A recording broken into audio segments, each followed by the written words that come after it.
Tonight on PBS News Weekend, a global celebration of the LGBTQ plus community draws thousands to the streets of Washington, D.C. in the shadow of Trump administration policies targeting them. Then how AI may be robbing new college graduates of traditional entry-level jobs.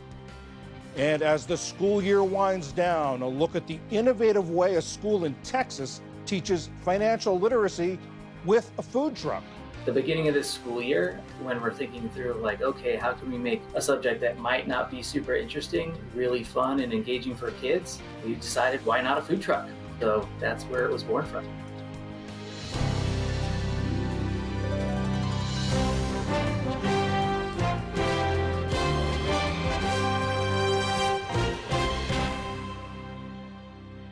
Major funding for PBS News Weekend has been provided by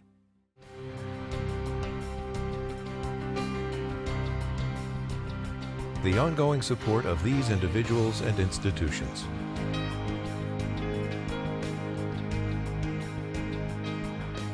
And friends of the NewsHour.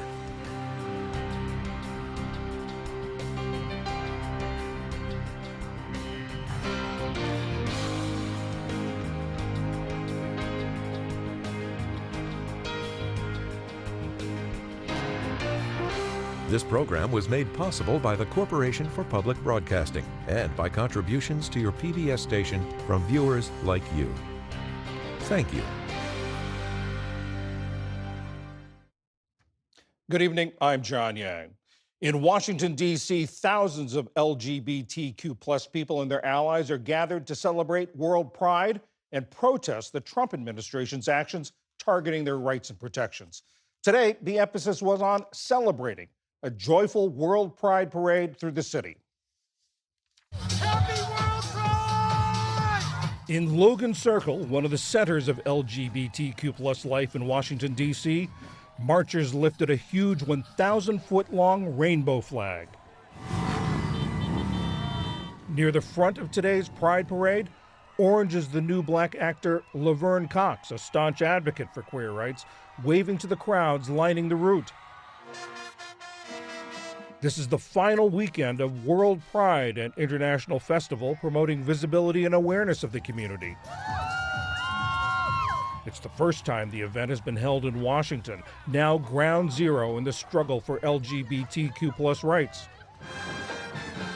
President Trump has rolled back Biden-era policies recognizing non-binary people and protecting gender-affirming care. The nearly 2-mile-long parade route ended on Pennsylvania Avenue, about midway between the White House and the Capitol, where there were calls for continuing the push for LGBTQ plus rights. Tomorrow, there's to be a rally at the Lincoln Memorial and a march to the Capitol to protest the Trump administration's actions affecting the LGBTQ plus community, like cutting funding for health research. Many researchers in areas like gender-affirming care and HIV/AIDS have lost federal grants. One of them is Brian Mustanski, director of the Impact Institute for LGBTQ Health Research at Northwestern University. He spoke with Ali Grogan. Dr. Mustanski, thank you so much for being with us. Your work has benefited from funding from the National Institutes of Health for years, and you shared with us one of the termination notices you received in March from them. They said, quote, "The award no longer effectuates agency priorities," and they called it a DEI study that supports unlawful discrimination. Tell us about the work you've been doing and how has it been impacted by this loss in funding? Yeah, so the particular study that you mentioned, we call the RADAR project, and it's really one of a kind of project where we have enrolled a group of young gay men in Chicago and have been following some of them for over 20 years to look at how early life experiences predict a variety of different health outcomes, most specifically HIV, substance use, overdose, suicide, mental health, a variety of health issues that we know disproportionately impact that group of young men. And the goal of that study is to really follow them over time. It's kind of like the Framingham Heart Study that you've probably heard of that helped us understand the predictors of cardiovascular disease in the general population. This project is specifically focused on the health of young gay men, a group that we know has the highest rate of HIV in our country. Why is it so important to have these studies that aren't just snapshots of a moment in time? You're talking tracking the same people over decades. Why is that such essential work? Yeah, well, I mean, really, the only way you can predict something is to observe it before or after it happens. And so that's why it's so important for us to conduct these kinds of studies that follow people over time. They're really the backbone of epidemiology and understanding what truly predicts the health outcomes in a particular population. And just I want to add that, while the termination notice described this as DEI, it really has nothing to do with the diversity of the workforce. It's not some kind of radical ideology that we're pushing. We're really doing fundamental, high quality research that helps us understand the health of a group that has a lot of, unfortunately, disproportionate health outcomes in our society. And it is Pride Month, and I wonder, what is your assessment on a broader level of the state of the health of people in the LGBTQ plus community right now? I think it's a scary time for people in the community. You know, as a scientist, I can say that over the last decade, we've seen impressive gains under different administrations of different political parties that have supported the growth of science that can help us document the disparities experienced in our community, and even more recently, actually start moving to develop interventions and programs that improve the health of LGBTQ Americans. So we've really at this formative moment where there is now a community of scientists who are ready to apply these skills to the health of LGBT Americans and are having their work decimated by NIH cuts. And these cuts are really unprecedented. So in a normal year, the NIH might terminate a very small number, maybe less than a dozen NIH grants in a year. Just this year alone, they've terminated over 300 grants focused on LGBT health. And these grants are really the cream of the crop science. It is a very competitive process to win an NIH grant. You have to write a very competitive application, a well-designed study. It has to be of high public health importance. It goes through a peer review process. It goes through a review of a council that determines that it's aligned with the research priorities of the NIH.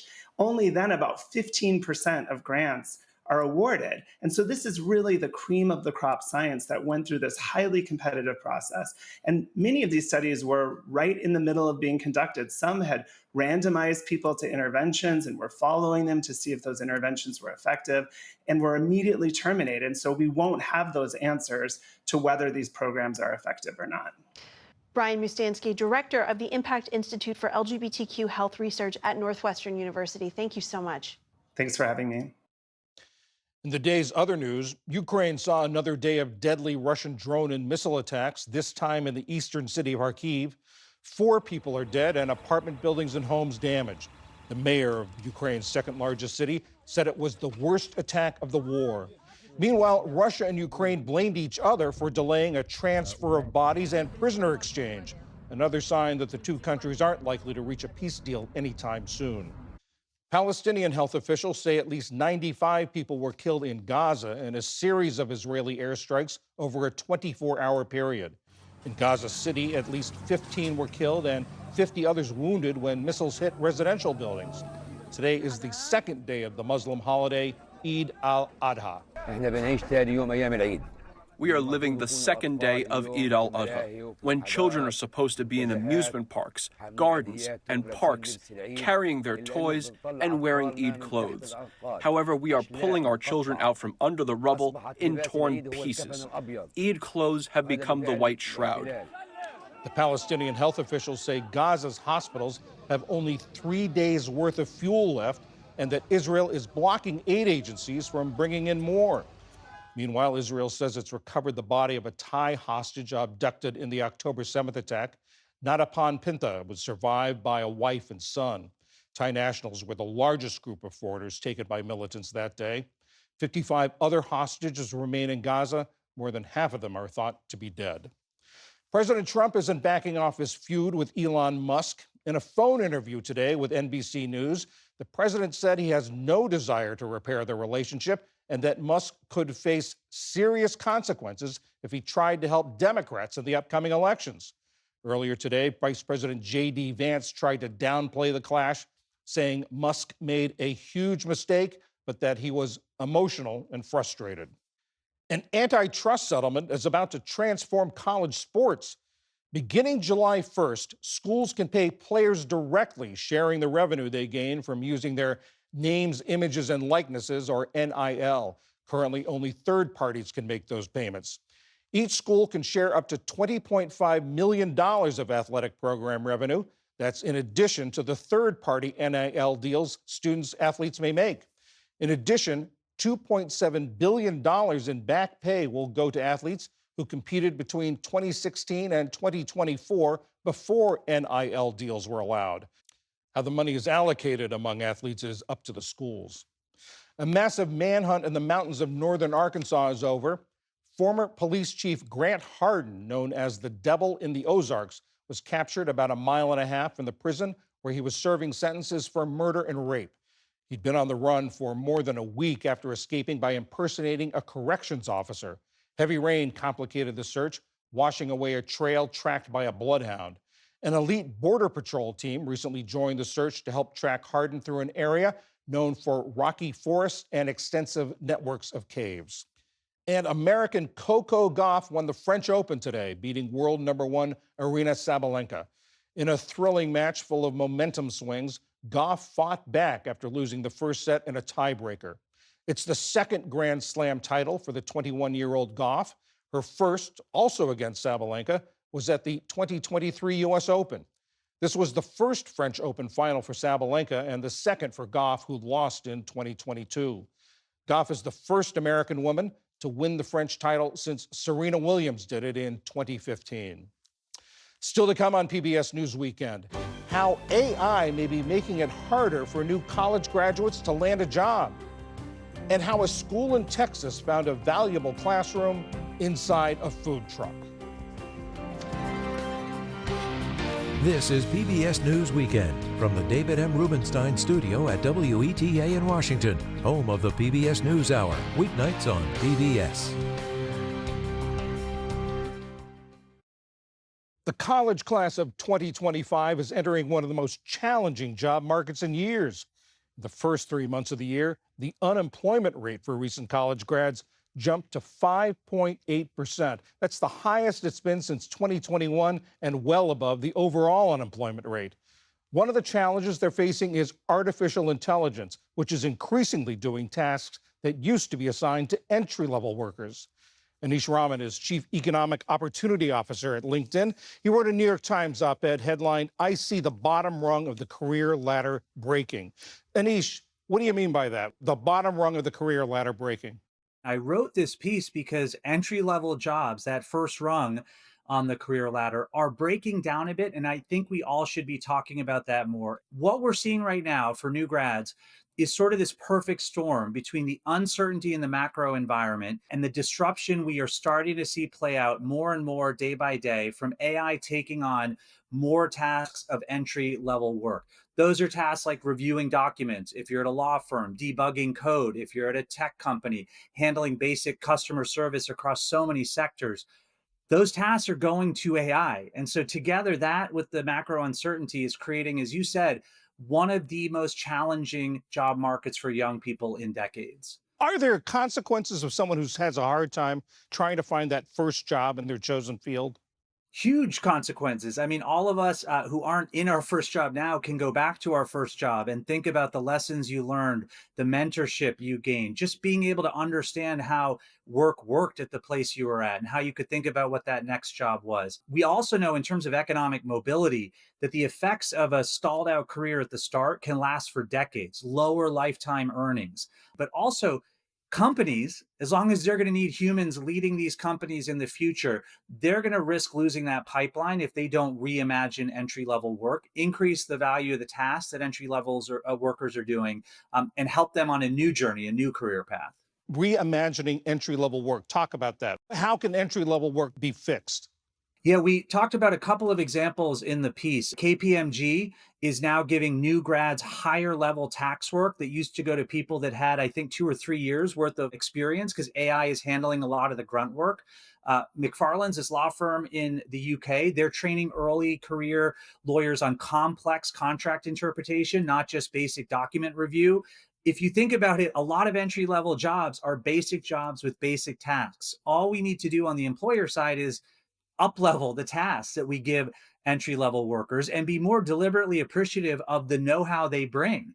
This generation is incredibly resilient and adaptive. They know AI tools and technology better than probably any other generation. Educators also have to adapt. And so we also talk about American University, the business school in DC, but also community colleges across the country who are helping students learn more and more AI fluency, AI proficiency. And that just basically means, what are these AI tools? How do they help me do the job I'm doing? And what does it mean for the sort of up leveling of that job?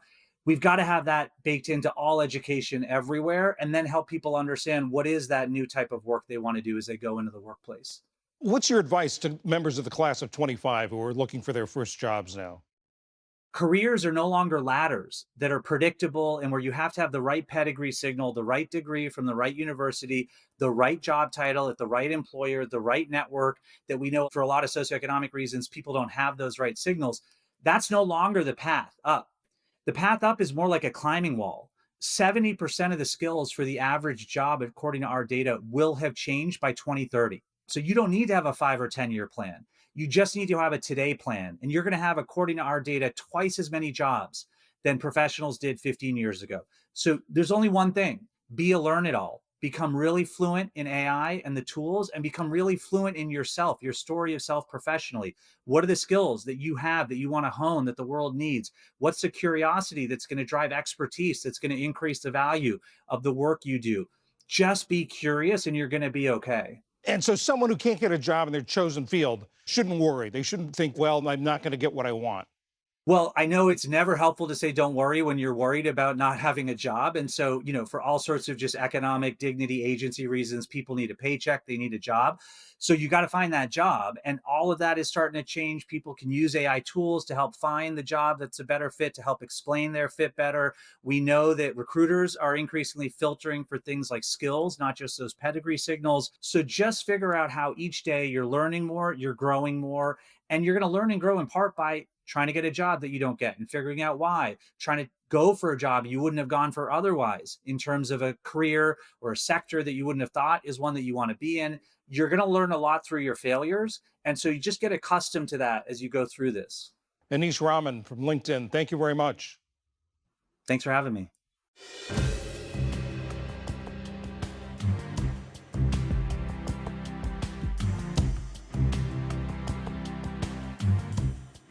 At this time of year, there's a question on the minds of both parents and teachers. What did you learn this year? Students at a school in Austin, Texas, had a chance to hone their financial and leadership skills by running a food truck. Hi, my name is Blake, and I am in 6th grade. Hi, my name is Beta, and I'm a 5th grader. Hi, my name is Eddie, and I'm in 6th grade. Hearing we would actually be inside a food truck and cooking and learning financial literacy and everything sounded like an amazing opportunity. It took us some time. We went from dinner to lunch to sushi to Chinese, but we ended up with breakfast. When we first started, I was definitely a little nervous. I really didn't know how to cook. But as the sessions progressed, I definitely learned a lot more in teamwork skills and just embracing change. When I got elected to be head chef, I wasn't really ready to take on that role. And I kind of had to adjust and adapt to be more of a leader. I've learned financial literacy. I've learned teamwork. I've learned a lot of things from this food truck. Our favorite dish is probably the French toast. It tastes high quality, and it's pretty easy to make. And I've had 7 kids come up and ask for the recipe. I mean, who doesn't want a good, tasty meal in the morning? I could take this into real life for future things. Now, Allie Rogan is back with a conversation with Brian Gordon, the teacher who worked with the students on this project. Brian Gordon, thank you so much for joining us. Where did this idea for a food truck come from? The food truck is something that is a mechanism which we wanted to teach our kids financial literacy. So the beginning of this school year, when we're thinking through like, okay, how can we make a subject that might not be super interesting really fun and engaging for kids? We've decided, why not a food truck? At the same time, the kids are learning financial literacy. They're also cooking and interacting with their friends in this fun way. What has that experience been like? Well, it's great. Like I said, financial literacy is just one of the life skills that they learn through this workshop, but entrepreneurship, teamwork, resilience, grit, leadership, a lot of things come out when you put some pressure on within the confines of food truck. But these kids did great. They adapted a change throughout the entire year, and it was really cool to see them learn a ton of life skills along the way. What do you think the students learned the most? What's the thing that you hope they really carry on with them through their lives?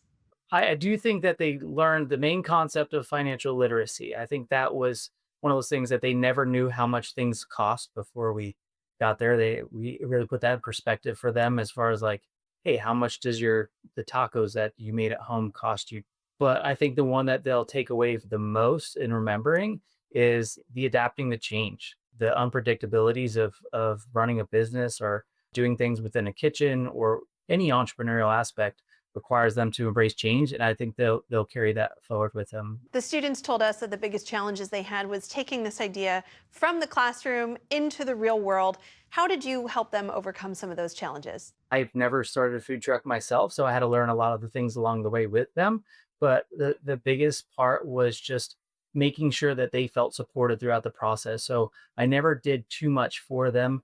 It was, hey, I asked them the right questions. They came up with solutions. They consulted me, and we worked together with them on that. So they took everything by the reins. I was just there to support them and their ideas on what we could and couldn't do. What was your favorite part of the project? My favorite day was when we took them to the car dealership. We had 100 orders, and it was the first like really big event they've done. And they kind of folded a little bit in the beginning, but they turned it around. They had one of the best selling experiences they've ever had. Their patrons were appreciative of it, and just seeing them work together as a team and doing all the pieces that they learned throughout the school year and seeing those things shine at a big event like that was truly, truly rewarding as the teacher in the room. And do you have a favorite item that the kids sell? I know the one that they keep going to is their French toast, and I have to agree with them. Their French toast is top notch. Now, in the beginning, maybe not so much. It's a learning experience, but it truly is, as the kids were telling me, it is 10 out of 10. Amazing. Brian Gordon, teacher at Alpha School. Thank you so much. Thank you. I appreciate it.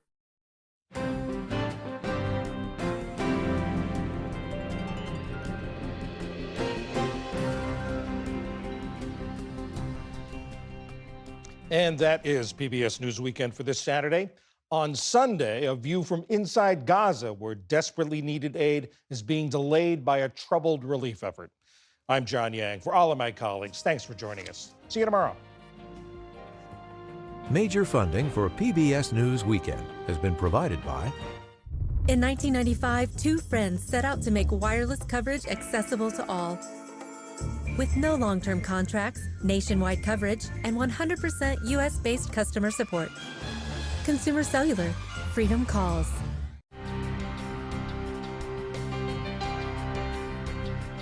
The ongoing support of these individuals and institutions.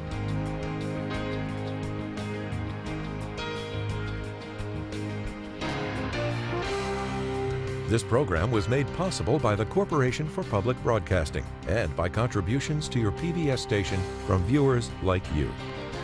Thank you.